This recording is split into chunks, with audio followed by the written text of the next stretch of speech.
પીપલોદ 2 તાલુકા panchayat seat પર ભાજપની જીત, વર્ષાબેન પટેલ 539 મતોથી વિજેતા।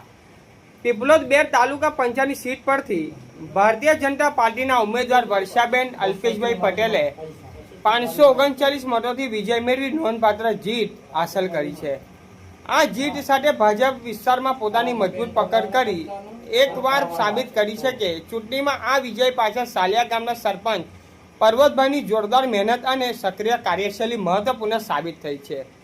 તેમના માર્ગદર્શન અને નેતૃત્વ હેઠળ કાર્યકરોએ ઘરે પહોંચી મતદારો સાથે સંવાદ સાધ્યો હતો, જેના પરિણામે ભાજપને આ સફળતા મળી છે। વિજેતા ઉમેદવાર વર્ષાબેન પટેલે જીત બાદ તમામ મતદારોનો દિલથી આભાર વ્યક્ત કર્યો હતો। તેમણે જણાવ્યું કે આ જીત વિસ્તારના લોકોને વિશ્વાસ અને સમર્થનનું પ્રતિબિંબ છે। વર્ષાબેન પટેલે વિશ્વાસ આપ્યો કે તેઓ વિસ્તારના વિકાસ માટે પ્રતિબદ્ધ રહી કાર્ય કરશે અને જનહિતના પ્રશ્નોને પ્રાથમિકતા આપશે। આ જીતથી ભાજપના કાર્યકરોમાં ખુશી અને ઉત્સાહનો માહોલ જોવા મળી રહ્યો છે। રિપોર્ટર વિપુલ કુમાર બારિયા, પીપલોદ।